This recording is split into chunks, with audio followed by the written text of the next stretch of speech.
Guys, this is Simon with Trade and Perform Coaching, doing the trade review for the 6th of, well, we're not in September, we're in October now, so the 6th of October. And so I wanted to go over just kind of how the day started and go over the basics of the zones and how they work for us today. So anytime we get a gap up, the first thing that we're looking for is whether, first of all, whether we were able to obtain half gap, which this is approximately, you can see where we had a response out of here, or gap fill, right? The reason that's important is because what we want to discern off the open, or what we want to avoid, is a gap and go where we gap up and then we get an open drive higher. This can cause a significant amount of pain if you try to fade it, right? And so it's really important to identify early on whether you have an open drive higher. Generally speaking, we're able to do this within the first 5 to 15 minutes as to whether or not we had an open drive higher. Now, one of the keys coming into the day was that we had no economic data coming out after the open.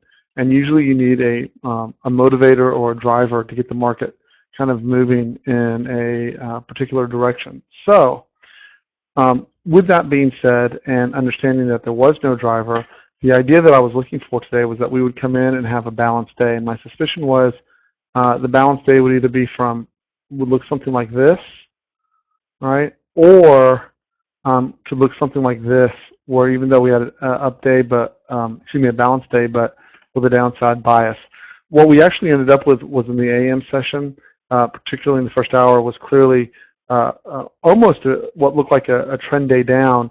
The only reason why I would categorize it as not a trend day down is it didn't break prior day's lows, and we really just kind of gapped out of the prior day's range and fell back into it. And then we went into balance within the prior day's range, right? That was the majority of what took place after 11 a.m. was this is the exact picture of balance with an upside bias. So looking at that this morning, the first trade that we took was the first move into the zone, understanding that there was really no news to drive the market. And the concept is, right, first time into a zone, what we're looking for is a move in and then a rotation out for 2 points.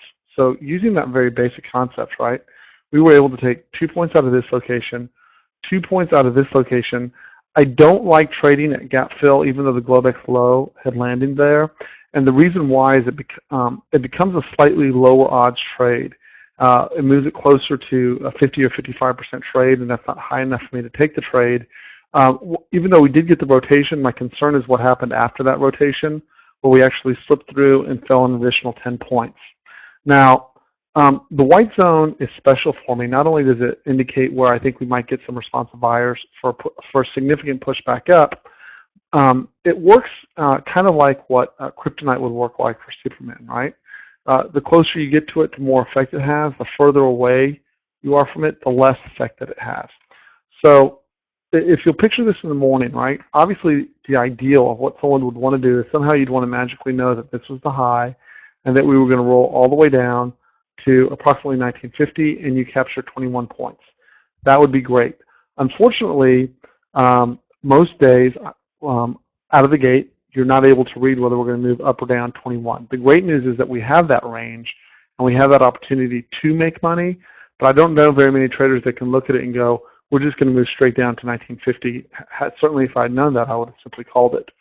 But if you'll look, we don't need to know that necessarily to make money, right? So if you took 2 points here, you took 2 points here, and you took 2 points here, you were able to bag 6 points for the day. Now, usually my rule is that I have an entry, a stop 2 points behind, and I have a time limit, okay?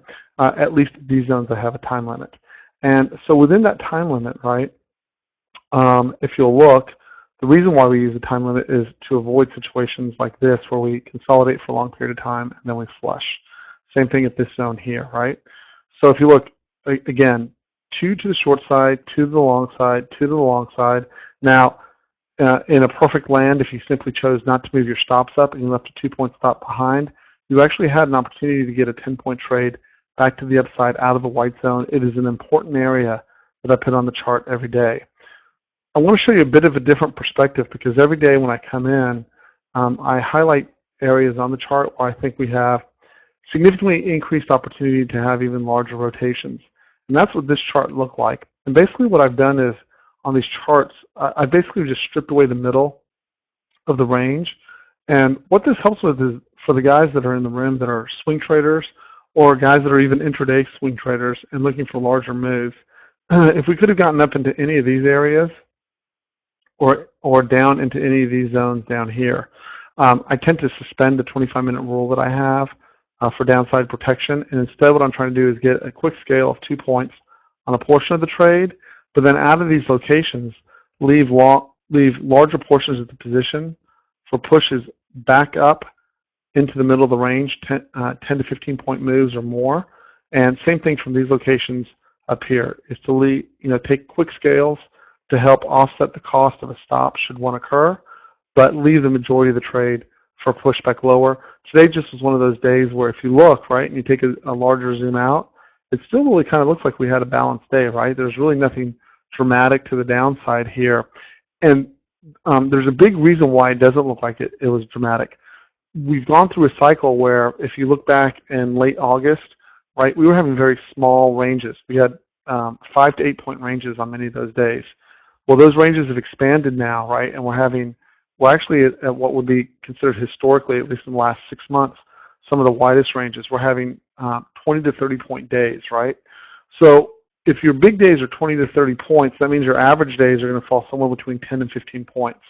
So 1970 to 1960, you add 5 points. That we just stretched just past that. Really, a 15-point day is an average day, and I would still go back to arguing that we were somewhat imbalanced for the majority of the day. You get the same picture with ES. I'm going to show that to you. Excuse me, with NQ. When you look at the NQ chart, again, the highest odds areas were just above, where I still think this 40-42 to 40-49 area could provide a good location, but we weren't getting extreme stretches either way.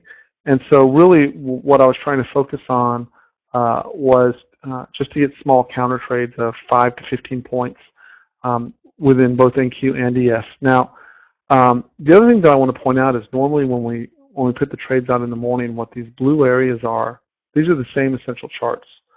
But what these blue areas are poorly auctioned areas. And the reason why they're important is because if we get up into these areas, after we start moving into these areas, what you'll tend to see is that we'll trade all the way through them without any rejection. That's important reconnaissance data to have in your trade plan, because what it tells you is that saves you entire very large swaths of territory where you really don't want to take a counter trade.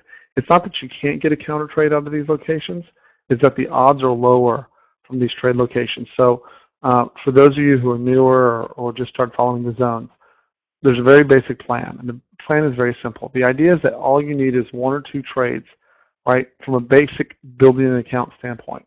1 or 2 trades a day, and if you can attain 2 points a trade, 2 trades a day, and you can average that out over 5 days a week, right, that's somewhere between 10 and 20 ES points a week. That's more than what you need to build a trading account. There's several steps into getting to that process. Number 1, you have to have a verifiable edge.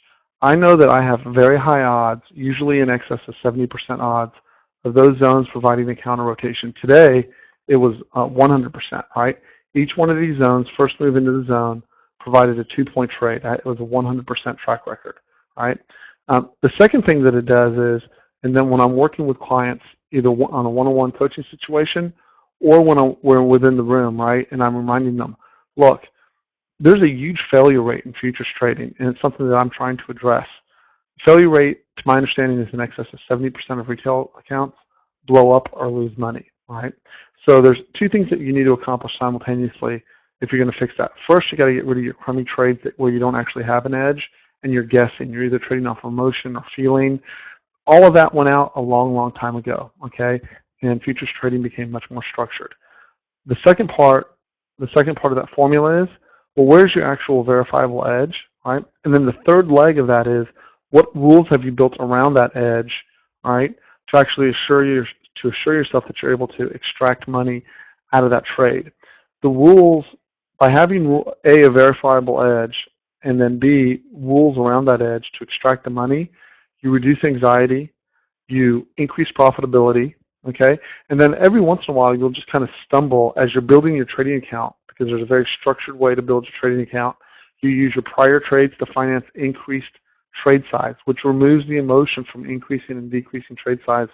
So many people increase trade size, and then as soon as they take a loss, they decrease trade size. There's actually no written plan there for how they're going to manage it, okay? So my point on all this is, it's not just that the zones work. Anyone can put up zones and go, this is a resistance point. The question is, what are the trading rules built around it? How do those rules help you build an account, both short-term, intermediate-term, and long-term, to eliminate the boom-bust situation? And then also the third leg of that is, what do you do to reduce the anxiety and the voices in your head that make it so difficult to stay consistent in futures trading, or really in any type of trading? So those are the things that, with the zones that I present and the daily trade plan, those are things that I try to address and eliminate. And I've seen a lot of traders turn from mediocre traders or losing traders to consistent winning traders, and it provides a world of relief to them. So with that, anyone who would like to come in the room and see what it's like, see what we do, you're welcome to join in a 7-day free trial. Just email me at tradeandperform@gmail.com, or you can send me a message over Twitter or StockTwits, right? And then also the other thing I want to address is, I usually stay on live trading for at least the first hour. Often I'll stay on sometimes the entire day. It really just varies by the price action, right? But I really think for $95 you get the NQ charts, ES charts, the live market preview, and most days I stay on trading through the morning session. At a minimum, I'll be doing it 2 to 3 days a week, but many weeks I just do all 5 days of the week. I stay on and try to walk through and give my views of what's going on relative to the strategy in the market. And I think it's been invaluable for a lot of our traders and really helped them go from being boom-bust traders to consistent traders. So anyways, my name is Simon. I'm a trading coach. The entire purpose of this is to help traders go from frustration to consistent success. And it's something I'm proud to say I've actually seen a lot of guys accomplishing, and that's really a cool thing. So anyways, everyone have a great night. I'm going to go watch what's left of this football game, and I will see everyone tomorrow morning. Talk to y'all soon. Good trading to you all.